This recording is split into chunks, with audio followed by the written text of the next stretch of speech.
Hey, what's up everyone, and welcome to another Skyblock video. So I have been seeing all of your comments about making a brand new auto farm with the new sprinkler system, and that is exactly what I'm going to be bringing you guys in today's video. I have been working on this for the last 3 hours, and if you can't hear it in my voice, I am super excited to share this with you because I honestly feel like I have a big brain moment and I'm really liking this. Not only is the system that I'm going to be showing you growing the onions a lot faster, but it's also working so much more OP.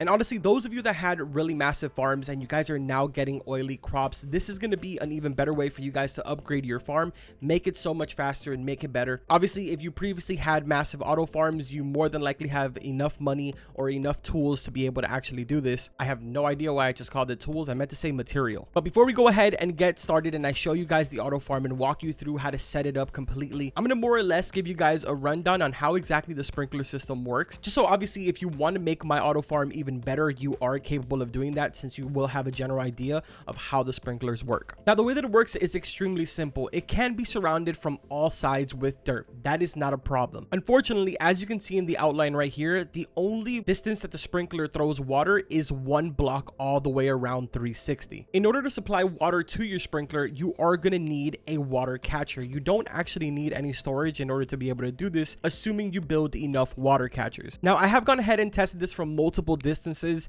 and I've even noticed that sometimes even 6 or 7 blocks apart, it still works. So if I set that up right here, you're going to notice that this is still going to be receiving water. As you can see right there, it still is giving water, and it's probably like 6 or 7 blocks apart. 1, 2, 3, 4, 5, 6, 7. So it's 7 blocks apart and it is still supplying water to the sprinkler. So it doesn't actually need to be right on top of the sprinkler. That's definitely something that you want to keep in mind, because not only does it work in distance, but it also works in height. Now, if you haven't caught on already, the water sprinkler does go ahead and increase the growth time of your crop. And obviously, if you do have fertilizer, you can go ahead and drop it to make it even faster. Now that I've gone ahead and given you guys the breakdown, I'm going to go ahead and turn around the camera here so you can take a quick look at what I have gone ahead and build. And I am going to walk you guys through the entire process just so you can go ahead and build it yourself. Before I turn around and show you this though, I do want to let you know that the storage system that I have set up for this auto farm right now is for auto clickers, just simply because it seems like a lot of you in my comments are more of the auto clickers than you guys are of the auto storage system. But this auto farm will work with my previous auto storage system. If you haven't seen that video, I will have an eye up top right now so you can go and check that one out. But as you can see right here, this is the insane contraption that I have been building for the last couple of hours, and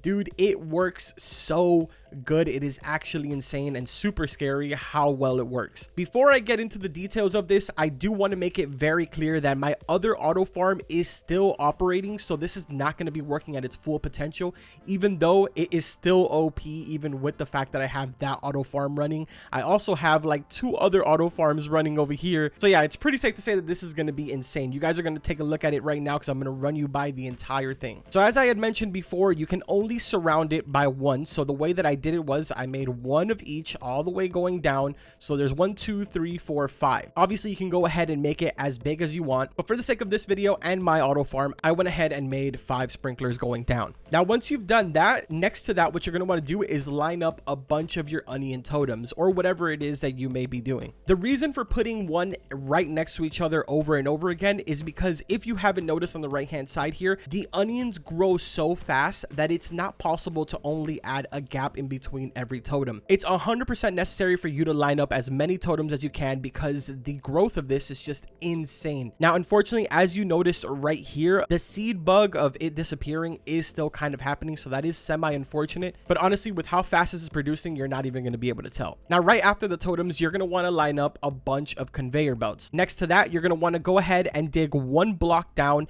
and add a straight conveyor belt going to the bottom. Go ahead and mirror this image for both sides, so both sides should be looking the exact same. And the way that your water source is going to work is by simply lining up a bunch of blocks, whatever it is that you want to do, dirt, stone, cobblestone, whatever it is that you may want to do, just go ahead and line them up in the bottom right above the actual conveyor belt in the bottom, and line up all of your water catchers right on top of that. This is going to be your water source. You're not going to have to touch this at all for any reason. Once you've done that, you pretty much have your entire setup right here.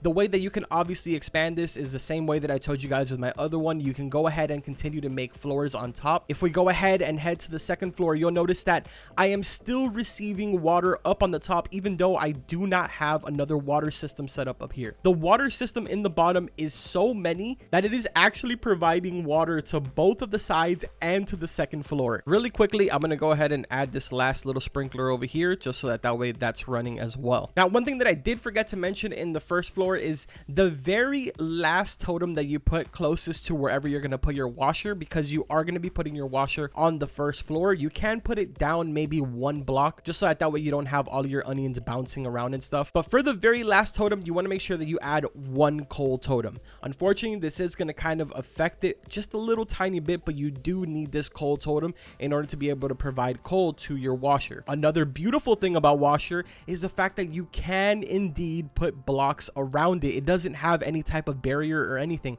It just lets you put blocks next to it. It's great. I love it. But anyways, the same concept now goes for the top. You want to do totems, conveyors, and then the conveyor in the middle. And then the very last one, instead of obviously having a washer up here, you're just going to have a straight chute that throws it down to the bottom. It's an extremely simple and straightforward build, but it's working so good, dude. So we're going to head down here to the bottom, and I'm going to show you the storage system that I have set up. Now, I went ahead and built it with glass blocks just so I don't have to destroy it, and you guys can get an actual general idea of what the inner workings are. But this right here basically is the washer. The way that I set it up was I put a stairs right here, stairs right here, stairs right here, just so that way I'm causing the actual onions to speed all the way down here, and it is reducing their chances of despawning. Once you've added about 2 or 3 stairs, you're just going to go ahead and do a straight chute to the bottom and then add your chest. Obviously, this is going to be for the AFK system, but if you guys want to go ahead and use either one of my storage systems, this one I believe only works for iron. I know some of you have been telling me that it works for onions too, but I haven't tested it myself, so I can't really tell. But this system over here does indeed still work for onions, and it also works for oily onions, because if we head over here, my other auto farm is still running and it is gathering a bunch of oily onions. As you can see right there, all of them are completely full with oily onions. This is probably going to be destroyed,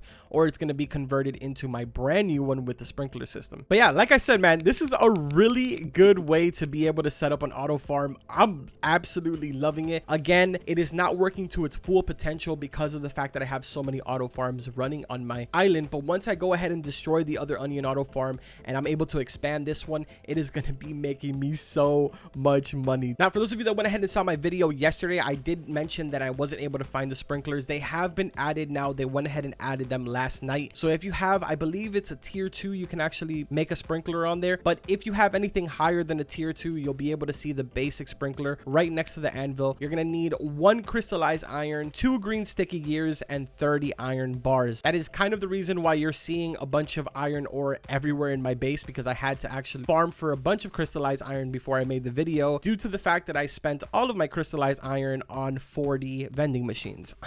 But yeah, man, I really got super excited when I built this. I feel like it's working really well, and I can actually make it a lot better from this point. But I know so many of you are struggling right now with the fact that they, added all these new systems that are just really changing the entire auto farm. If you're using some of the previous auto farms, you're only getting oily stuff. And unfortunately, that is causing a lot of money loss. So hopefully I get to see some of you using this system that I went ahead and created. Maybe you guys will turn it into something even better, hopefully. If you do, make sure to join my Discord and let me know. I would be more than happy to check out some of your builds. If you did enjoy the video, make sure to drop a like on it, and don't forget to subscribe to the channel for all types of different content. This is honestly a pretty straightforward build, and I don't actually think any of you are going to run into any problems trying to build this. I'm honestly super excited to see the comments, and I cannot wait to see some of your reactions when you guys get it built. But for the most part, that's going to go ahead and do it for this video. Like always, I will see you guys in the next one. Take care.